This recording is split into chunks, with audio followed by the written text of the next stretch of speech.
Bonjour à toutes et à tous. Je vous retrouve pour le troisième volet de cette vidéo consacrée à l'Égypte ancienne. Quand j'avais décidé de parler de la révision de la datation de la civilisation égyptienne dont je parle dans la première vidéo, j'ai souhaité faire un additif pour évoquer les tests ADN qui ont été publiés en 2017. Si vous faites une recherche sur Internet concernant l'ADN des anciens Égyptiens, vous allez forcément tomber sur les résultats d'une étude génétique qui a été publiée en 2017 et qui a été réalisée par l'Institut Max Planck en Allemagne. Alors ces tests ADN ont été une aubaine pour tous ceux qui affirment que l'Égypte ancienne n'était pas africaine mais plutôt blanche, puisque ces tests ont conclu deux choses essentielles.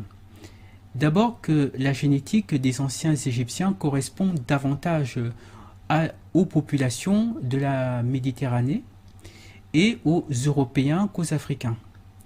La deuxième chose qui a été révélée, c'est que l'apport de l'Afrique subsaharienne à l'Égypte ancienne est extrêmement tardive, c'est-à-dire qu'elle serait apparue après l'époque romaine. La conclusion de ce résultat est assez simple, c'est que les anciens Égyptiens n'étaient ni noirs ni africains, ils étaient essentiellement blancs. Alors on parle essentiellement de personnes du Levant, donc des personnes du Proche-Orient, turques par exemple, mais aussi des personnes européennes. Et donc ces tests ADN qui ont fait la une de nombreux médias, eh bien, sont utilisés aujourd'hui par toutes les personnes qui soutiennent que l'Égypte de l'Antiquité n'était absolument pas africaine. Et bien donc, ça va être le sujet de notre vidéo aujourd'hui. Nous allons regarder ça un peu plus dans le détail. Juste pour préciser un peu les choses, on va regarder par exemple comment le média Radio-Canada a commenté ces tests ADN dans son article L'ADN de momies égyptiennes enfin analysé, daté du 31 mai 2017. Le journal nous dit « Les anciens Égyptiens partagent plus de leur patrimoine génétique avec les personnes qui vivaient à l'époque au Proche-Orient que celles qui vivaient en Afrique subsaharienne. » Alors que les Égyptiens d'aujourd'hui sont plus proches des Africains subsahariens, montre l'analyse génétique de dizaines de momies réalisées par une équipe internationale pilotée par des scientifiques allemands. Voilà, et puis il donne des précisions sur les caractéristiques de cette étude, des caractéristiques très importantes.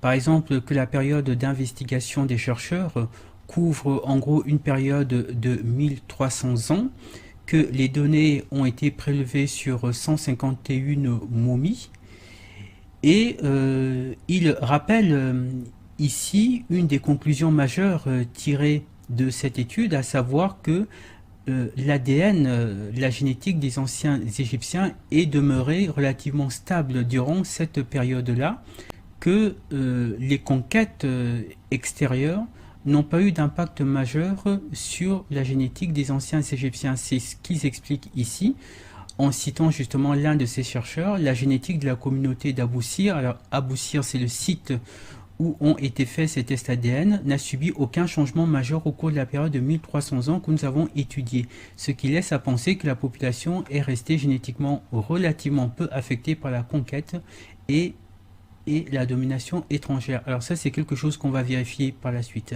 Voilà en gros ce que disent ces tests ADN qui sont considérés comme étant plutôt sérieux, donc plutôt valables. Moi, je vais vous montrer que c'est pas tout à fait le cas, parce que quand on ne connaît pas la géographie et l'histoire de l'Égypte, on peut facilement être manipulé par ce genre de prétendues recherches scientifiques. Donc on va regarder un peu plus dans le détail cette histoire d'ADN. On va donc à présent contre-interroger cette étude génétique, et pour cela on va se baser sur le rapport officiel qui a été publié par les auteurs de ces tests ADN. C'est-à-dire qu'on ne va pas se baser sur ce qui a été dit sur tel ou tel site, sur tel ou tel média ou sur telle ou telle vidéo. on va vraiment aller à la source de l'information et regarder ce que les auteurs de ces tests ADN ont dit exactement. La première chose que j'aimerais vous montrer, alors tout d'abord, voici le fameux rapport. Ce rapport qui a été publié dans la revue Nature Communication, publié le 30 mai 2017. C'est le rapport des auteurs de ces tests ADN. Mais la toute première chose que j'aimerais vous montrer, c'est la carte. Alors, ils ont publié ici la carte d'où, pour montrer d'où proviennent les momies qui ont été expertisées. Les momies proviennent de ce site. Il s'agit ici du site de Abou Sir El Melek. Comme vous pouvez le voir, ce site se trouve dans la région du Fayoum. Le Fayoum, c'est une région qui se trouvait à l'ouest de l'Égypte. Donc, c'est très important de pouvoir déjà localiser le lieu d'où proviennent ces momies, parce que c'est là le cœur du problème.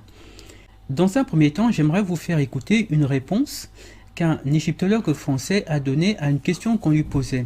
Alors, la question et la réponse n'ont strictement rien à voir avec le sujet qui nous intéresse aujourd'hui. Par contre, dans sa réponse, l'égyptologue va donner une information qui nous intéresse. Une information que les gens, en règle générale, ne connaissent pas. Et quand vous allez l'entendre, vous allez déjà par vous-même comprendre ce qui ne va pas avec ces tests ADN.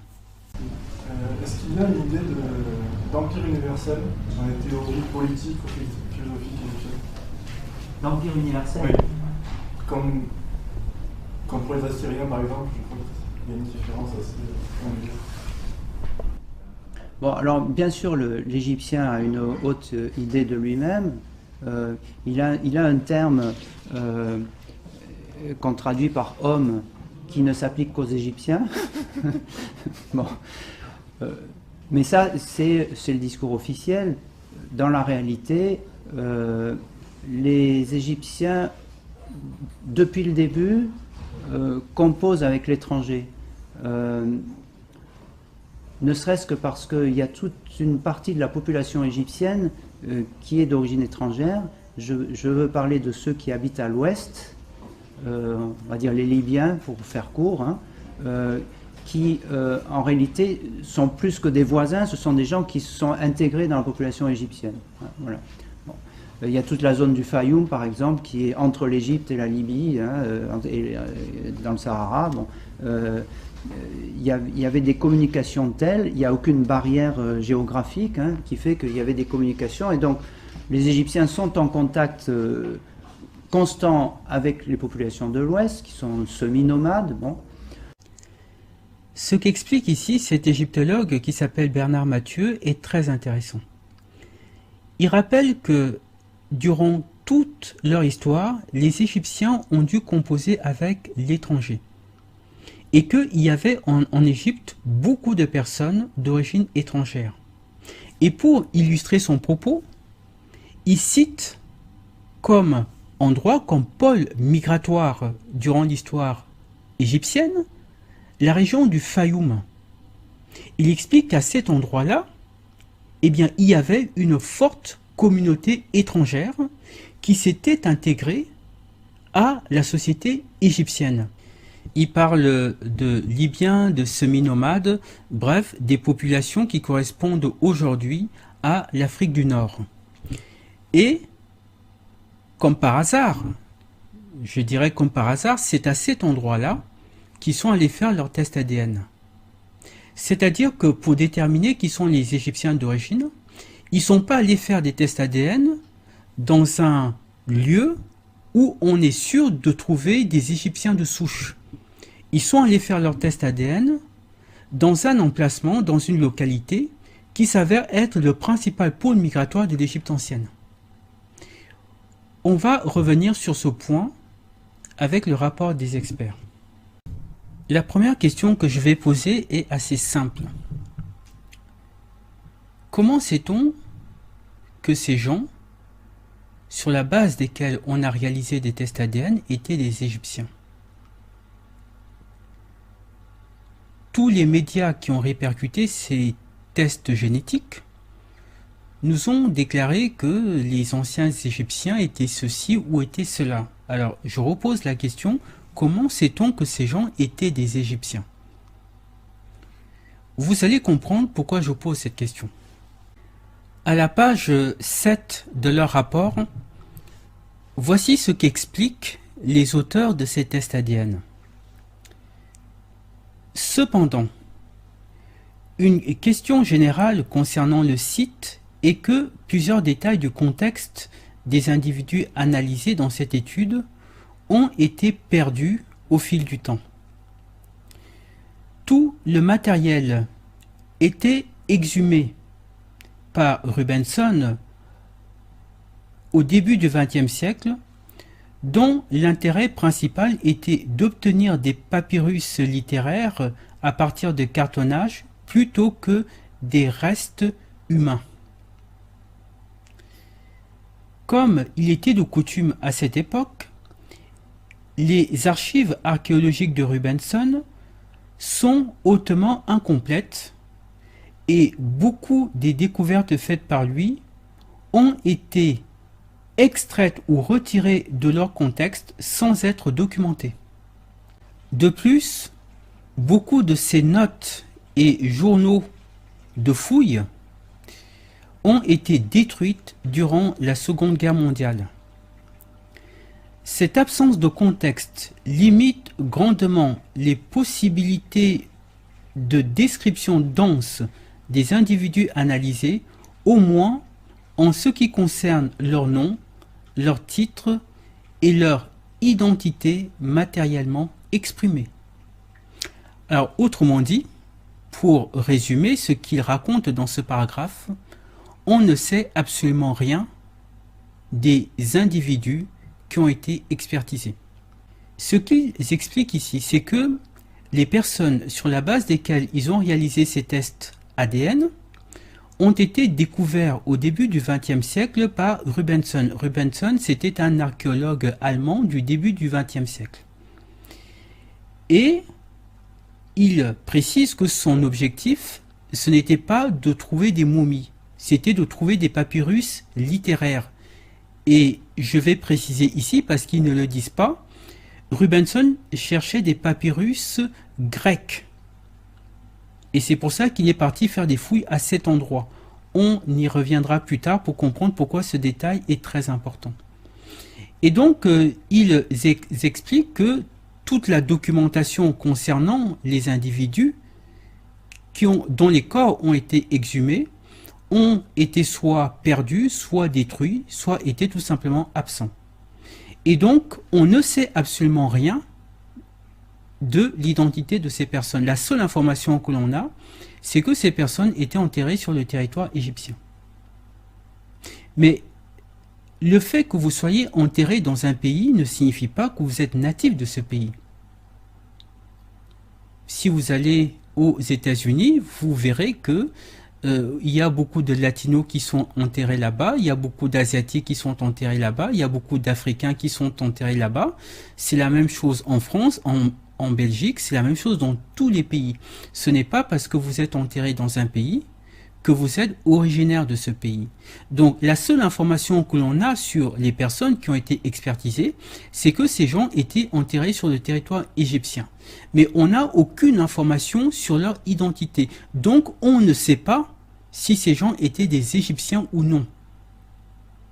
C'est pourquoi je considère comme extrêmement abusif de tirer des conclusions sur les Égyptiens de l'Antiquité sur la base de ces tests ADN, puisque les auteurs de ces tests ADN avouent eux-mêmes qu'ils n'ont aucune information sur l'identité de ces personnes. Revenons à présent sur le site d'où étaient originaires les momies qui ont été expertisées. Vous avez entendu tout à l'heure l'égyptologue Bernard Mathieu nous expliquer que cette région, la région du Fayoum, était une zone migratoire importante dans l'histoire de l'Égypte. Voyons à présent ce que les auteurs de ces tests ADN eux-mêmes ont déclaré dans leur rapport. À la page 7 toujours, regardez ce qu'ils expliquent ici. La proximité d'Abou Sir el-Melek, alors je rappelle que Abou Sir el-Melek c'est le site d'où proviennent ces momies. la proximité d'Abou Sir el-Melek et ses liens étroits avec le Fayoum sont importants dans le contexte de cette étude, puisque le Fayoum en particulier a vu une augmentation substantielle de sa population durant les premiers siècles du règne ptolémaïque, vraisemblablement du fait de l'immigration grecque. Alors, dans un premier temps, il nous explique ici que la population de cette région du Fayoum a augmenté de manière substantielle parce qu'il y a eu une forte immigration grecque. Donc des Grecs qui se sont établis dans cette région. Plus tard, durant la période romaine, beaucoup de vétérans de l'armée romaine, qui initialement au moins n'étaient pas des Égyptiens, mais des peuples avec une origine culturelle différente, se sont établis dans la zone du Fayoum après l'achèvement de leur service et ont formé des relations sociales et intermaritales avec les populations locales. Donc là, ils ajoutent que après les Grecs, il y a eu l'immigration romaine. Bien. Surtout, il y a des preuves d'une influence étrangère à Abou Sir el-Melek. Des individus avec des noms hébreux, latins et grecs sont connus pour avoir vécu sur le site et plusieurs cercueils trouvés au cimetière utilisaient des représentations de portraits grecs et adaptaient les types de statues grecques pour correspondre aux pratiques funéraires égyptiennes. Là, nous apprenons ici qu'il y avait à cet endroit-là des personnes qui avaient des noms hébreux, des noms romains, des noms grecs, bref, pas du tout des noms égyptiens. Donc c'était des personnes qui avaient une origine étrangère. Et il précise aussi que ces personnes-là se sont adaptées aux pratiques funéraires égyptiennes, c'est-à-dire ont commencé eux aussi à momifier les corps de leurs défunts. Ensuite, le premier explorateur du site, Otto Rubenson, a aussi trouvé une inscription tombale grecque dans la pierre ainsi qu'un tableau rédigé en grec. Voilà, donc là, de manière très claire, nous découvrons que cette région-là était un pôle migratoire majeur. C'était une immigration proche orientale, puisqu'on nous parle ici de personnes hébraïques, mais également européennes, puisque c'était majoritairement des Grecs et des Romains qui étaient établis sur cette zone. Je vais préciser qui était Otto Rubenson parce que c'est très important. Otto Rubenson, c'est l'homme qui a découvert ces momies qui ont été expertisées. Il les a découvertes au début du XXe siècle. Rubenson était un archéologue allemand, mais il travaillait pour une société d'archéologie grecque. Il était spécialisé dans la recherche de vestiges grecs. Et quand le gouvernement allemand va vouloir enrichir sa collection de papyrus grecs, il va faire appel à Rubenson, c'est lui qu'il va envoyer en Égypte pour réaliser des fouilles. Et Rubenson va se focaliser sur les endroits où il y avait le plus de chances de trouver ces manuscrits. Il va donc se focaliser dans les endroits où il y avait une forte immigration grecque, parce qu'il savait très bien que les Égyptiens n'écrivaient pas en grec. Les Égyptiens écrivaient en démotique, en hiératique, mais n'écrivaient pas en grec. Donc il fallait que Rubenson aille dans des endroits où vivaient les Grecs. Et c'est pour ça qu'il est allé à Abou Sir el-Melek, parce qu'il savait qu'à cet endroit-là, énormément de Grecs avaient vécu et avaient été enterrés. Et effectivement, à cet endroit-là, il a trouvé des papyrus rédigés en grec. Mais pas seulement, il a aussi découvert des corps momifiés, et ce sont ces momies-là qui ont été expertisées. Il est donc tout à fait raisonnable de penser que les personnes qui ont fait l'objet de cette étude génétique étaient pour la plupart non pas des Égyptiens, mais des personnes d'origine étrangère. Et c'est la raison pour laquelle ces tests ADN correspondent davantage aux personnes du Proche-Orient et aux personnes de l'Europe. D'ailleurs, les auteurs de ces tests ADN disent eux-mêmes un peu plus bas, ils disent ceci à la page 8. Il est possible que l'impact génétique de l'immigration romaine et grecque a été plus prononcé dans le nord-ouest du delta et le Fayoum, où la plupart des colonies romaines et grecques étaient concentrées. Donc là, ils admettent ici, et je note la locution « il est possible que la forte concentration migratoire des Romains et des Grecs dans cette région-là a eu un impact sur le patrimoine génétique de la population locale. Voilà pourquoi ces tests ADN matchent avec les personnes européennes et pas avec les personnes africaines. Parce qu'ils sont allés faire leurs tests dans le pôle migratoire de l'Égypte ancienne et de l'immigration blanche, immigration européenne et immigration proche-orientale, puisque ici, un peu plus haut, il parle même des Hyksos. Effectivement, les Hyksos étaient un peuple sémite, extrêmement cruel, qui a envahi l'Égypte et qui a régné sur l'Égypte pendant 108 ans. Et ces Hyksos, eh bien, justement, ont vécu dans cette région du Fayoum et ont été enterrés dans cet endroit-là. Pourquoi ces scientifiques donnent-ils toutes ces informations?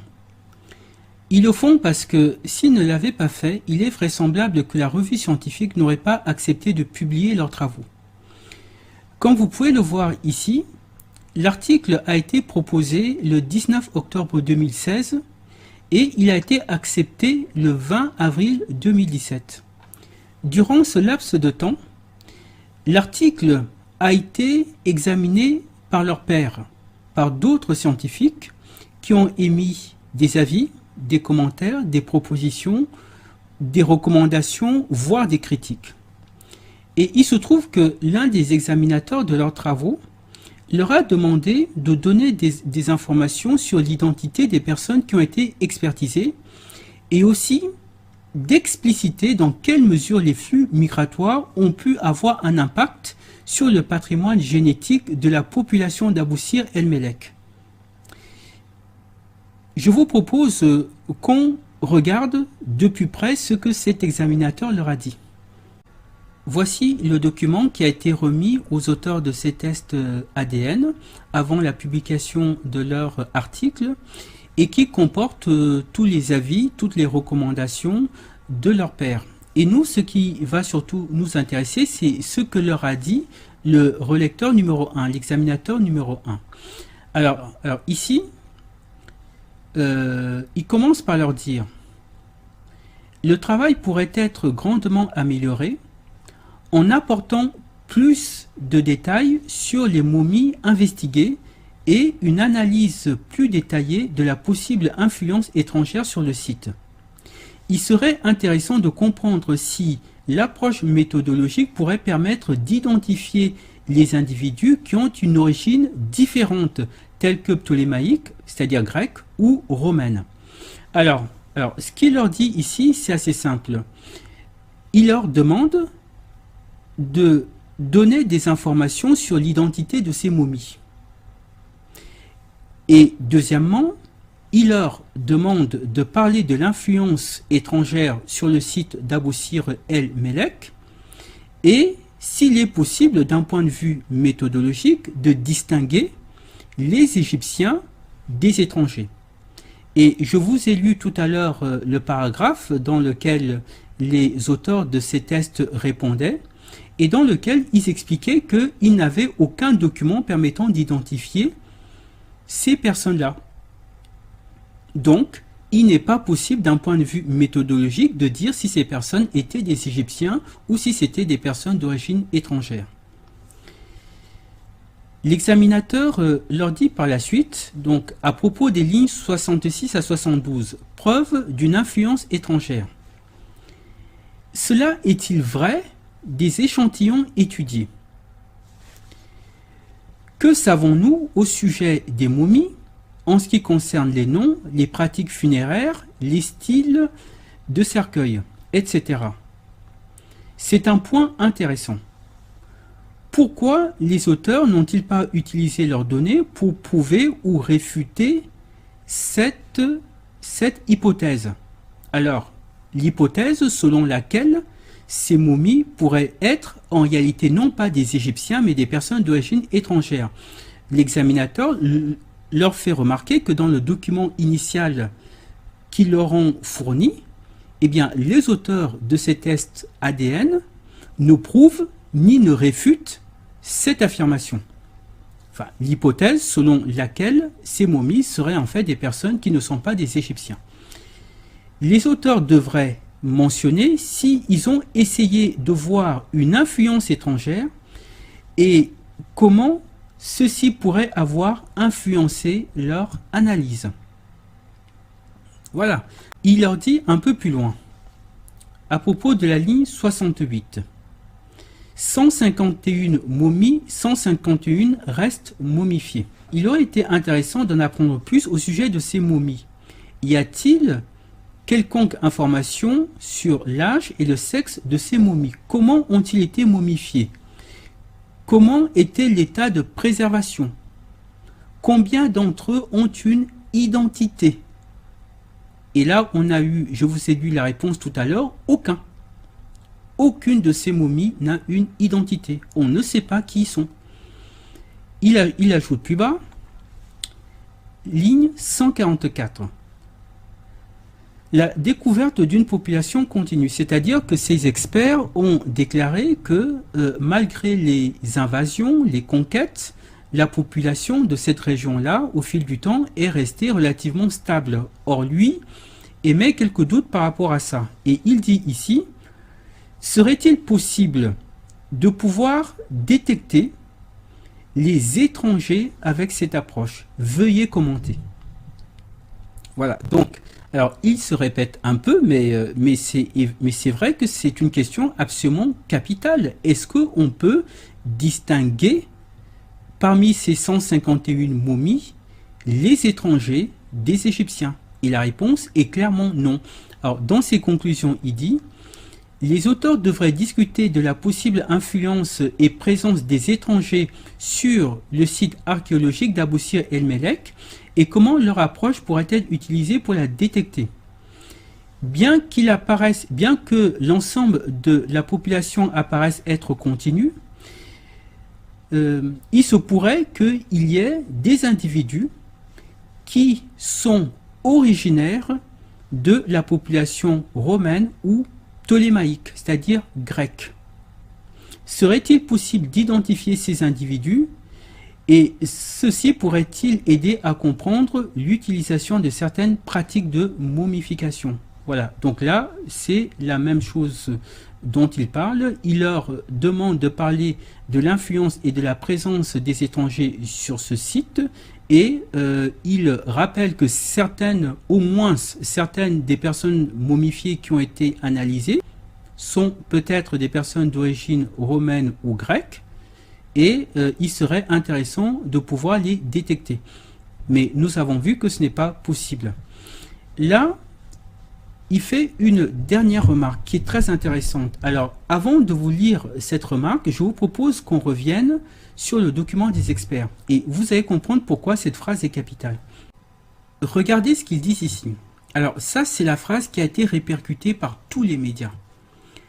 En comparant les individus antiques d'Abou Sir el-Melek avec les populations de référence de l'Égypte moderne, nous avons trouvé un afflux des ancêtres africains subsahariens après la période romaine.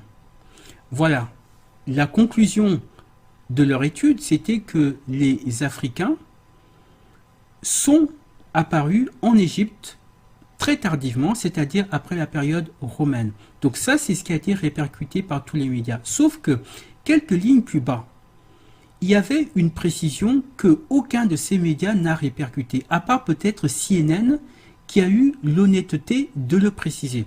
Regardez ce qu'ils disent plus bas. Cependant, nous notons que toutes nos données génétiques ont été obtenues à partir d'un seul site en Moyenne-Égypte et pourraient ne pas être représentatifs de toute l'Égypte antique. Voilà l'aveu de ces experts. Ils expliquent que leurs données génétiques proviennent d'un seul site, qui plus est en Moyenne-Égypte. Je rappelle que la Moyenne-Égypte dans l'Antiquité faisait partie de la Basse-Égypte, dont du Nord, fief des envahisseurs et des conquérants blancs. Et là, ils reconnaissent eux-mêmes que leurs travaux ne sont peut-être pas représentatifs de toute la population égyptienne. Et cette phrase, qui est absolument capitale, n'a pas été répercutée par les médias. Ils se sont contentés de nous dire que les anciens Égyptiens étaient des Blancs. Regardez ce qu'ils disent après. Il est possible que les populations dans le sud de l'Égypte étaient plus étroitement liées à ceux de la Nubie et avaient un composant génétique subsaharien plus élevé. Dans ce cas, notez bien cette phrase, dans ce cas, l'argument pour un afflux des ancêtres subsahariens après la période romaine pourrait être seulement partiellement valide et devrait être nuancé. Alors là, ils disent que s'il était avéré que les Égyptiens du Sud, parce que eux ont fait leur test sur un site qui se trouve au nord, mais ils disent que s'il est avéré que les Égyptiens du Sud avaient des liens plus étroits avec la Nubie et avec l'Afrique subsaharienne, eh bien leur étude ne serait plus tout à fait valable et devrait être nuancée. L'expression, l'allocution « il est possible que » est un incroyable euphémisme. C'est un fait. Tous les archéologues et les égyptologues savent que les Égyptiens du Sud avaient des liens plus étroits avec les populations subsahariennes. Ce n'est pas « il est possible que », c'est un fait. Par conséquent, leurs conclusions ne sont pas tout à fait valides. Ils disent un peu plus bas, clairement, des études génétiques supplémentaires sur les restes humains de l'Antiquité du sud de l'Égypte et du Soudan sont nécessaires avant de pouvoir faire des déclarations radicales. Et il le répète plus haut, des études génétiques additionnelles sur les restes humains de l'Antiquité de l'Égypte sont nécessaires avec une zone chronologique, sociale et géographique plus étendue, plus élargie. Et c'est pour ça que l'examinateur leur dit ceci dans ses conclusions. Je suis d'accord que dans d'autres sites, particulièrement dans le sud de l'Égypte, il pourrait y avoir une influence plus grande des populations subsahariennes. Il est bien connu qu'il y a eu des connexions commerciales étroites vers la Nubie et vers les régions subsahariennes durant le Moyen et le Nouvel Empire. Qu'est-ce que cela signifie pour l'interprétation de vos découvertes? Très bonne question. Et leur réponse, je vous l'ai lu, ils ont tout simplement dit, bien, il faudra faire d'autres tests ADN au sud et en Nubie avant de tirer des conclusions définitives. Et donc, on voit ici que ces experts sont beaucoup moins péremptoires, beaucoup moins affirmatifs que tout ce qui a été répercuté dans les médias et dans les blogs. Parce qu'ils sont conscients que leurs travaux sont très insuffisants pour tirer des conclusions définitives. Je rappelle que les archéologues n'ont couvert que 5% du territoire de l'ancienne Égypte. 5%. Et c'est dans ces 5% que ces experts ont tiré des données d'un seul site, le site d'Abou-Sir el-Melek, un site qui plus est se trouve au nord, fief de l'immigration et des conquérants blancs. Donc il est impossible, sur la base de données aussi insuffisantes, de tirer des conclusions définitives. D'ailleurs, ces experts vont eux-mêmes avouer à demi-mot que leurs momies n'étaient vraisemblablement pas des Égyptiens de souche. Les données génétiques des anciens ont révélé un haut niveau d'affinité entre les antiques habitants d'Aboussir el-Melek et les populations modernes du Proche-Orient et du Levant. Voilà, donc ça, c'est les conclusions de leurs travaux qui ont été répercutées par les médias. Sauf qu'un peu plus bas, ils précisent quelque chose. Nos données semblent indiquer un mélange et une affinité à une date beaucoup plus précoce, ce qui n'est pas étonnant étant donné les connexions longues et complexes entre l'Égypte et le Moyen-Orient. Donc là, ce qu'ils expliquent, c'est que ces données génétiques s'expliquent par le fait qu'il y a eu des connexions entre les Égyptiens, donc les Égyptiens de souche, et les habitants du Moyen-Orient. Et ils expliquent que ces connexions sont dues aux rapports commerciaux, diplomatiques, à l'immigration, aux invasions et aux déportations. Donc, les personnes qui ont été expertisées ne sont pas des Égyptiens de souche, mais sont des personnes qui sont le résultat de ces connexions entre les Égyptiens de souche et des étrangers issus du Moyen-Orient. Voilà l'explication de ces données génétiques. Voilà donc ce qui se cache derrière cette histoire de test ADN. Voilà pourquoi je parle de supercherie.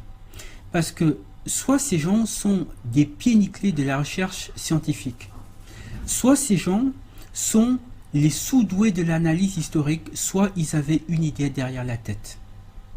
Imaginez un peu que dans 5000 ans, les gens du futur veulent savoir qui étaient les Français d'origine, qui étaient les fondateurs de la civilisation française. Et donc, ils décident d'aller faire des fouilles sur le territoire de l'ancienne France. Et où vont-ils faire ces fouilles? Eh bien, ils vont faire des fouilles à Marseille. Et là-bas, ils tombent sur beaucoup de sépultures de personnes d'origine maghrébine. Et donc, finalement, dans leur rapport, ils concluent que les Français, et c'était des Maghrébins, que ce sont des Maghrébins qui ont fondé la civilisation française. Et bien là, c'est exactement ce que ces experts ont fait. Et il faut vraiment être désespéré pour employer ce genre de méthode. Cibler un lieu qui était un pôle migratoire pour faire croire aux gens que les anciens Égyptiens étaient des Blancs et pas des Noirs. Parce que ces experts savent quelque chose. Ils savent que les gens ne lisent pas les rapports scientifiques. Les gens ne lisent que les gros titres. Et c'est pour ça qu'il est tellement facile aujourd'hui de manipuler les masses. Parce que les gens ne vont pas à la racine, ne vont pas à la source pour vérifier si l'information qu'on leur a donnée est exacte. Ou si des éléments de cette information, des éléments capitaux n'ont pas été occultés. Et c'est pour ça qu'il est si facile de faire croire n'importe quoi aux gens. Donc, ces tests ADN de 2017 sont clairement une supercherie, et d'ailleurs, ils ne sont pas les seuls, il y en a d'autres, mais j'ai fait le choix de parler de cela parce que ce sont ceux-là qui sont le plus diffusés dans les médias. Et surtout, ils révèlent l'hystérie de certaines personnes à vouloir prouver par tous les moyens possibles que les anciens Égyptiens n'étaient pas des Noirs. On va maintenant évoquer des tests ADN qui ont été réalisés avant cette étude génétique de 2017. Par exemple, en 2010, une équipe de chercheurs égyptiens dirigée par Zahi Hawass a réalisé des travaux génétiques sur Toutankhamon et sa famille. Alors, Zahi Hawass, je précise juste, à l'époque, c'était le patron de l'égyptologie en Égypte. Alors, ils n'ont publié aucune information sur les origines raciales des momies qu'ils ont analysées, soi-disant que l'état de conservation de l'ADN ne permettait pas de puiser des informations fiables sur cette question.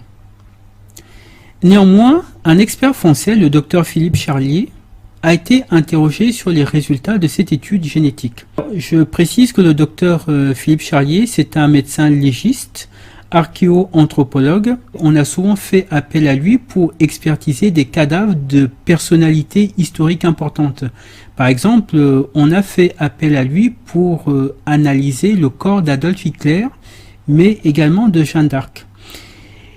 Durant sa carrière, il a examiné des momies égyptiennes et c'est pour ça que une radio a voulu recueillir son avis sur l'étude génétique de 2010. Écoutons quelle a été sa réponse. Ils ont fait un examen radiographique simplement, ils n'ont pas examiné au microscope, ils n'ont pas fait de microscopie sur ces restes et c'est fort dommage parce que le diagnostic il est très superfétatoire. C'est-à-dire par exemple quand le directeur des antiquités égyptiennes dit que Toutankhamon avait une maladie génétique osseuse.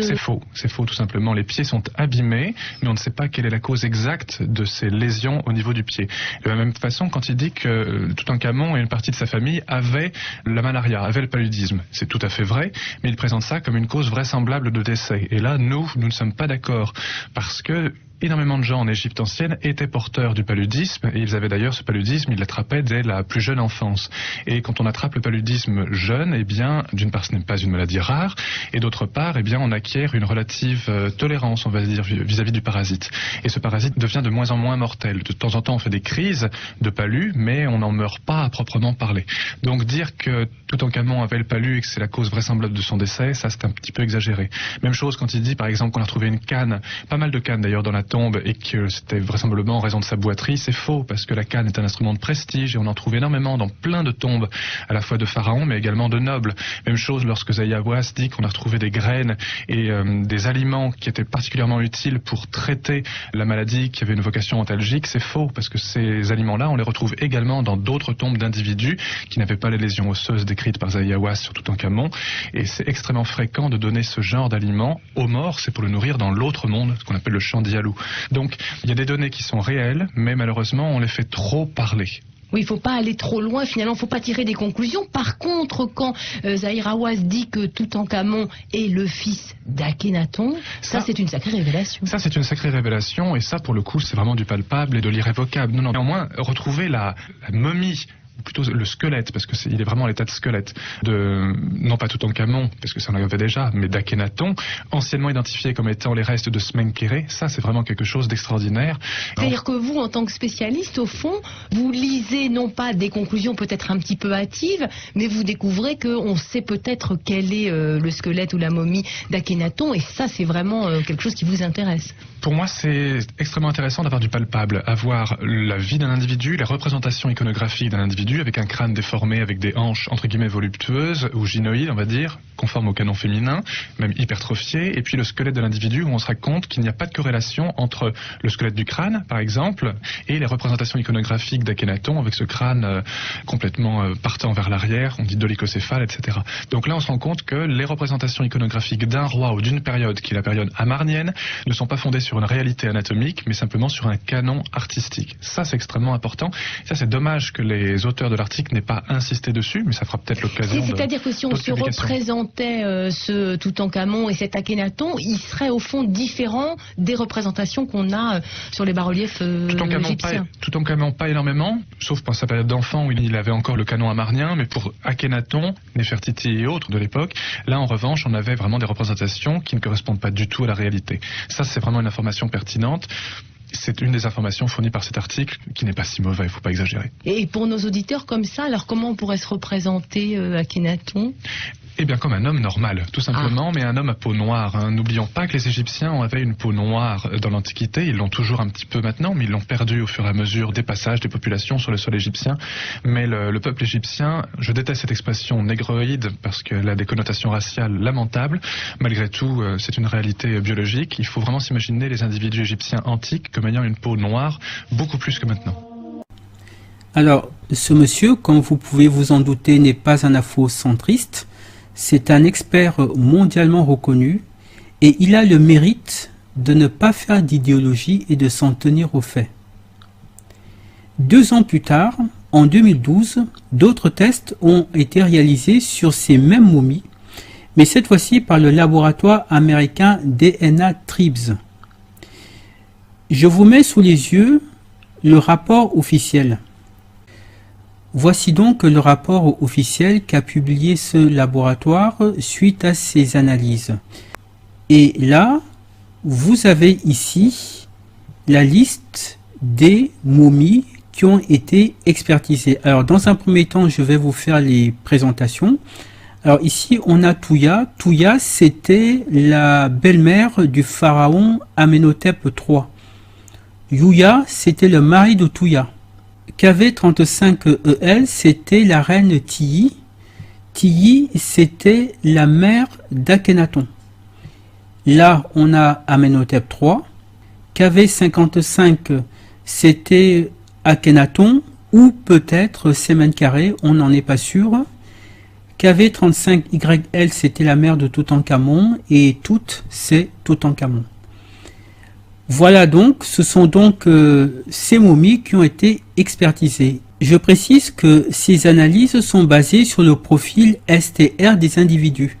C'est le type de test génétique que l'on utilise souvent dans les affaires judiciaires pour établir les liens de parenté entre les individus. Et là, on a les résultats, on a les taux de MLI, c'est-à-dire l'index de correspondance. Et vous voyez que pour toutes les momies, on a systématiquement une correspondance d'abord avec l'Afrique du Sud, en deuxième position avec l'Afrique des Grands Lacs et en troisième position avec l'Afrique de l'Ouest. Ces résultats sont sans appel. Mais pourquoi ce rapport a-t-il été passé sous silence, voire contesté par certains? Eh bien, tout simplement parce qu'il révèle que les Égyptiens étaient noirs. Et ces momies-là, ce ne sont pas des momies qui ont été récupérées sur un site rempli d'immigrés blancs.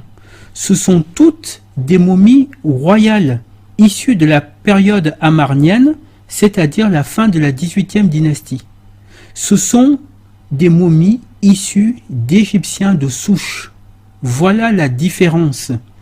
Et là, les résultats sont sans appel, ils étaient tous noirs.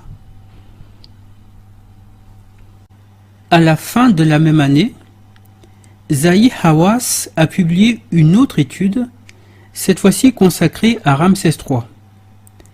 Cette étude portait sur les conditions de la mort de Ramsès III et révélait notamment que ce pharaon avait été assassiné.